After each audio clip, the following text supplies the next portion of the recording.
क्यों है? बिस्मिल्लाहिर्रहमानिर्रहीम। मैं हूँ तारिक सुमैर, डेली मुमताज़ डिजिटल के साथ। नाज़रीन, गुज़श्ता रोज़ मैंने गैस की कीमतों के हवाले से बात की थी। वज़ीर आज़म ने ऑडिट रिपोर्ट तलब की है और साथ एक अयाशी प्रोग्राम जो है वो शुरू हो गया है सुई सदरन गैस की तरफ से। 7 अरब रुपए की मंजूरी दी गई है, जिसमें चाय के लिए, एग्जीक्यूटिव क्लब की मेंबरशिप के लिए और दीगर अल्ल तल्लों के लिए बजट रख दिया गया है। और पैसे किसने देने हैं? मैंने और आपने, आवाम ने देने हैं। इस पर मैं बात करूंगा। दूसरी बात है, खैबर पख्तूनख्वा में सेनेट के इलेक्शन मुलतवी हो रहे हैं और पीपल्स पार्टी के पास बड़े अहम रहनुमा आ गए हैं। तला महमूद पीपल्स पार्टी में आ गए हैं। नून लीग में क्या खिचड़ी पक रही है खैबर पख्तूनख्वा में। अफरीदी, शायद अफरीदी नहीं, एक और पैसे वाला अफरीदी, वो भी सेनेट का इलेक्शन KPK से लड़ रहा है। फिर वज़ीर आज़म साहब ने आज टैक्स कल्चर को के हवाले से बड़ी बात की है। टैक्स अदा करने वालों की हौसला अफजाई की है, बड़ी खुशाइन बात है। इस पर मैं बात करूँगा और मैं आज चीमा साहब के मामले पे भी बात करूँगा। कल थोड़ी सी बात की थी, आज मैं ज़रा मज़ीद बात करूँगा उस पर।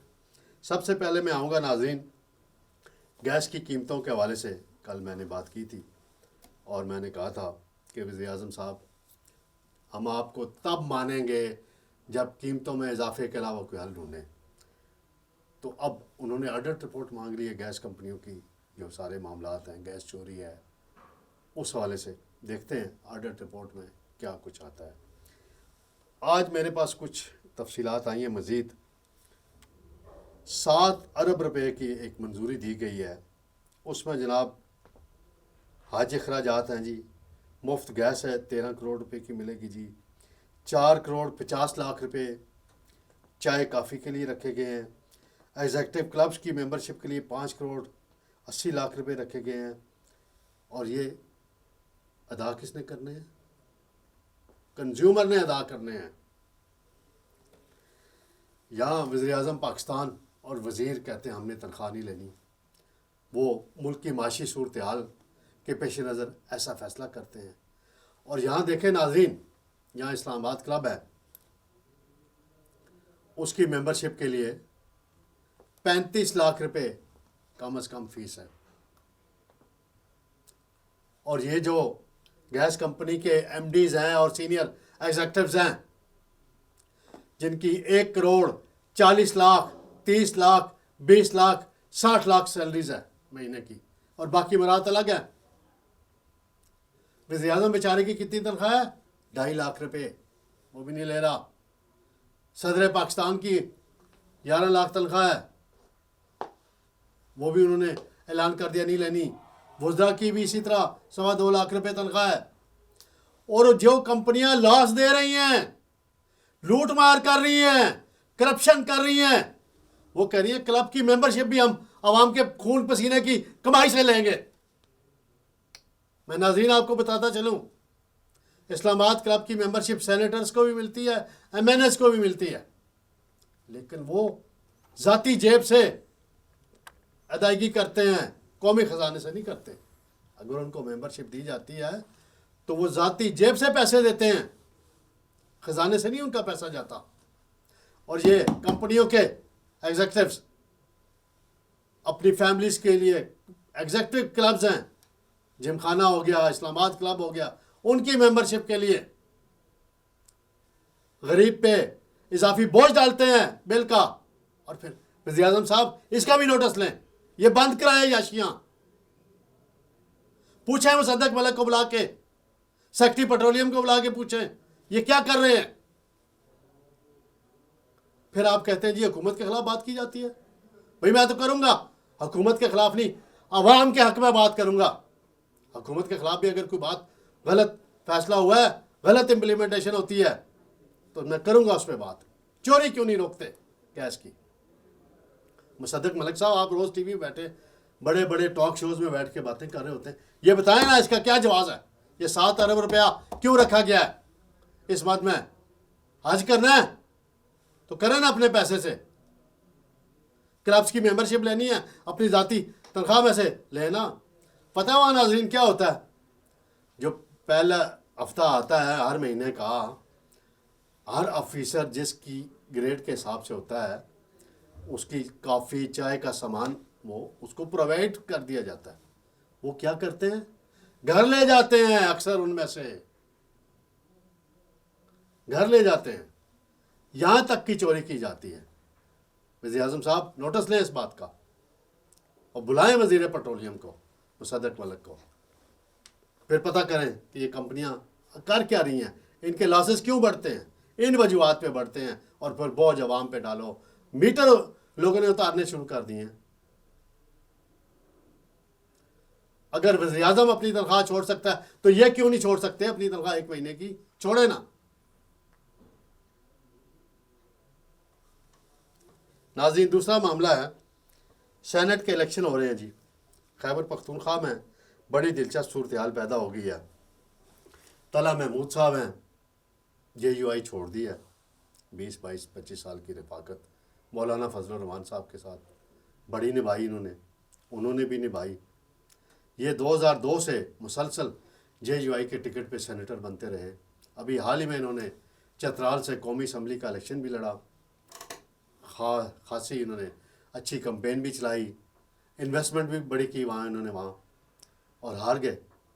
अब ये सेनेटर दोबारा बनना चाह रहे थे 6 साल के लिए, तो नून लीग की तरफ भी इनकी सोच थी, लेकिन वहाँ अफरीदीज आ गए हैं। अमीर मुकाम साहब तो हैं ही हैं, और अमीर मुकाम ने जद्दोजहद करके अपनी सीट तो निकाली ना। यहाँ तो नून लीग में बड़े बड़े प्रधानमंत्री बने बैठे हैं, पंजाब में भी बड़े बड़े हार गए। अमीर मुकाम अपनी सीट तो लेकर आया ना, और अमीर मुकाम अपने बेटे को लड़ाना चाहता है, तो उसके मुकाबले में अफरीदी साहब आ गए जी। अफरीदी को टिकट भी दिया जा रहा है जी, हाजी गुलशाह अफरीदी, ताज अफरीदी है जी, और वो तगड़ी, उनकी सिफारिश बहुत तगड़ी है, तगड़ी सिफारिश, मैं यही लफ्ज़ इस्तेमाल कर सकता हूँ।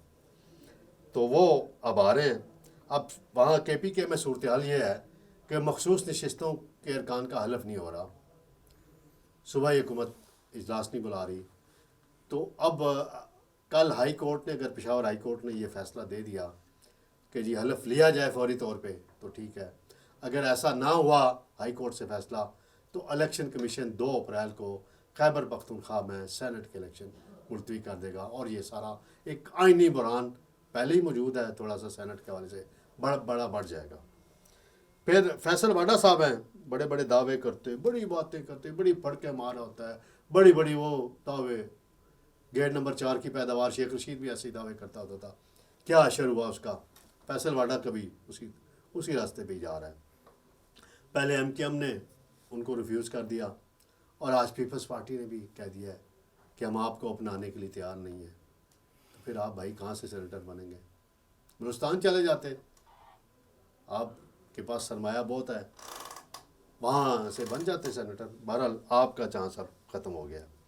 नाज़रीन, दूसरा मामला है कि आज वज़ीर आज़म साहब ने एक तकरीब की है जी, बड़ी मुनक्कद, जिसमें उन्होंने जो बेस्ट टैक्स पेयर है सबसे ज़्यादा पाकिस्तान के अंदर, उनकी हौसला अफजाई की है, ब्लू पासपोर्ट देने की बात की है, बड़ी खुशाइन बात है।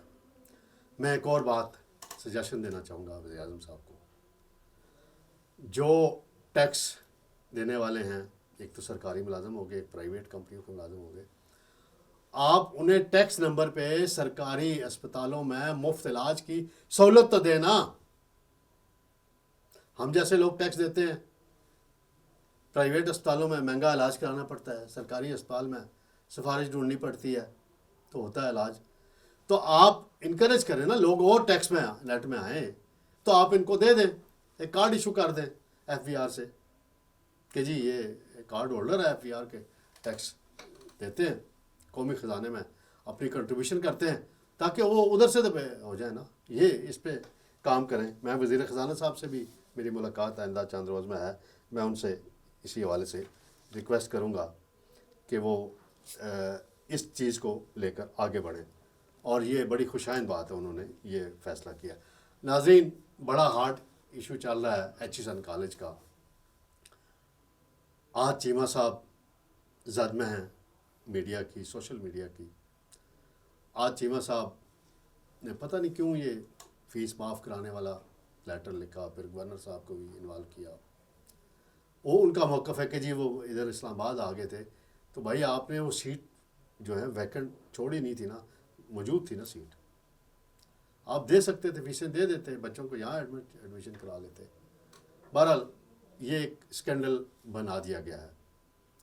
आज चीमा जो हैं बड़े अच्छे ब्यूरोक्रेट रहे हैं, बड़े इन्होंने काम किए हैं, फिर जेल भी बड़ी काटी है नून लीग की खातर, शहबाज शरीफ की खातर, और शहबाज शरीफ ने भी बड़ी दोस्ती निभाई है इनके साथ। लेकिन मैं हैरान होता हूँ वज़ीर-ए-आज़म हाउस में आजकल जिस अंदाज में कुछ फ़ैसले हो रहे हैं, वहाँ वज़ीर-ए-आज़म को सही ब्रीफ़ नहीं किया जा रहा।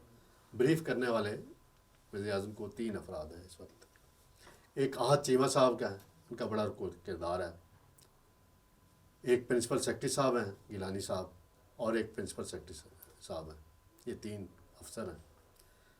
खुदारा शहबाज शरीफ को मिसगाइड ना करें मामलात पे। पहले इरसा वाला इशू हुआ चेयरमैन की तकर्री का, फिर अभी ईसीसी का इशू हुआ, अभी कुछ 1-2 वज़ीर नाराज़ हैं और उनके ऐसे उनको महकमे दिए गए हैं जो मुनासिब नहीं है उनके सियासी कद काट के हिसाब से देखा जाए, और नून लीग के लिए कंट्रीब्यूशन उनकी देखी जाए। वज़ीर-ए-आज़म ने हालांकि उनके पोर्टफोलियोज तब्दील करने का हुक्म भी दिया, लेकिन मेरी मालूमात हैं कि आज चीमा साहब और ब्यूरोक्रेट जो हैं उसमें रुकावट बने हुए हैं। लिहाजा पहले ही मसाइल हैं, आप वज़ीर-ए-आज़म के लिए मसाइल ना क्रिएट करें। शुक्रिया नाज़रीन, इंशाअल्लाह कल आपकी खिदमत में दोबारा हाज़िर होंगे।